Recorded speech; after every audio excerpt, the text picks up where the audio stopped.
Hey, what's up? DJ John D here. I'm doing a video on an upgrade that I did to transporting my gear to events. So if you're a mobile DJ, an event pro, or AV tech, and you're tired of cracked bins and clumsy carts, this video is for you.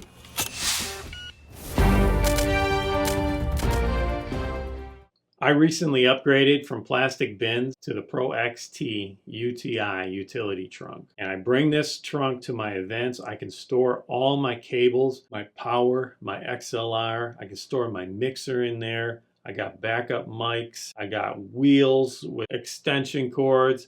And I still have a ton more space left over. Not only is it sturdier and more spacious, but it doubles as a work table while I'm at the events. But I made a few upgrades to the trunk. I had a little issue with the swivel casters.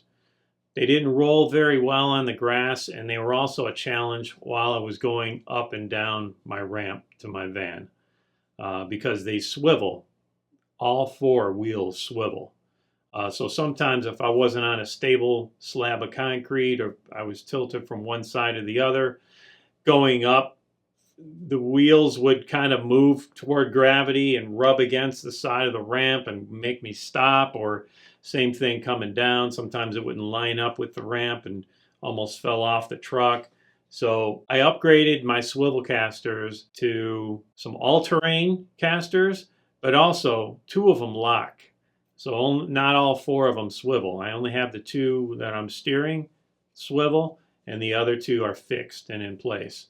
Now I'm going to show you how I did all this. Hey, if you're getting some value out of this video so far, please hit that like button, consider subscribing. I do gear reviews, upgrades, DJ tech advice, and I just love to have you along for the ride. All right, let's talk about the process of installing the new caster wheels on this trunk. So first things first, we had to remove the old caster wheels. That part was simple enough. When we went to install the new casters, we ran into a small problem. Two of the holes lined up with the existing mount, but the other two didn't. And even with the two holes that did line up, we noticed that the lock washer was sitting right on top of the weld.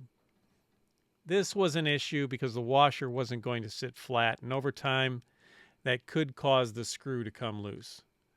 So instead of forcing it, we decided to drill 4 brand new holes and make a proper mount. Before we could drill, we realized there was a piece of metal inside the old holes that had to be removed. It was part of the original mounting hardware, and it was sticking out just enough to get in the way. So we took a screw, threaded it into the piece, tapped it with a hammer, and eventually pulled it through to the other side. Now, inside the trunk, we had to cut away at some of the rubber lining the access to the new screw holes. Honestly, no big deal. I'm the only one who's going to see inside the trunk, so I didn't mind making a few modifications. You can see in this picture here what it looks like.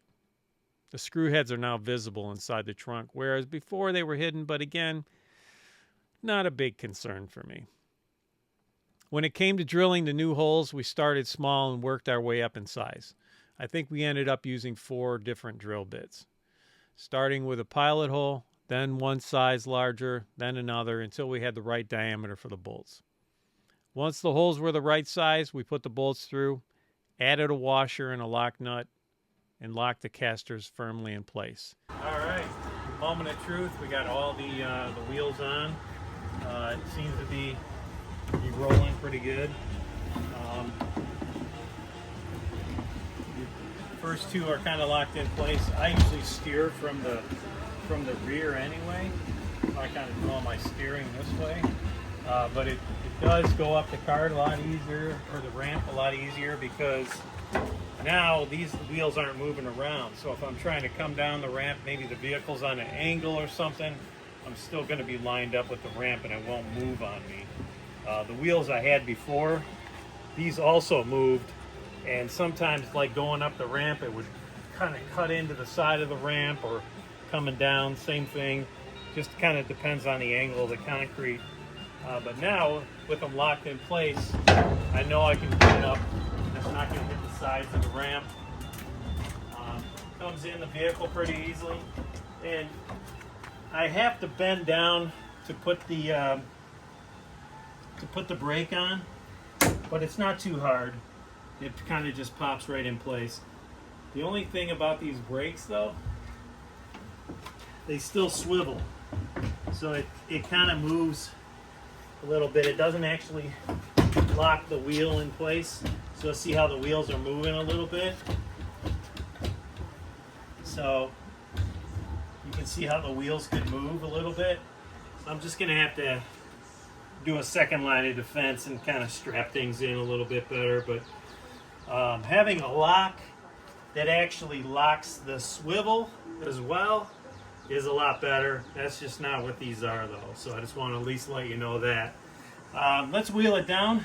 And we're going to try it on the grass too, because we've been doing a lot of backyard weddings. I'm going to wheel this down.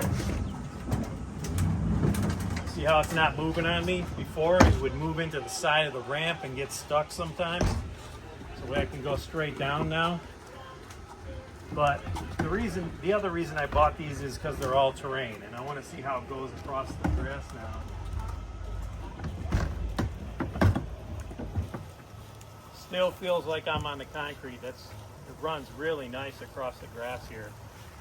So I can definitely get around into backyards, and sometimes, you know, some of these backyards,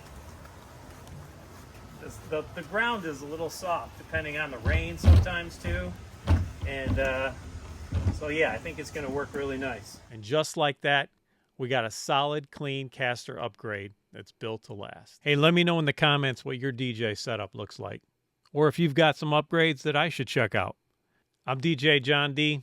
Thanks for watching. I'll see you on the next one.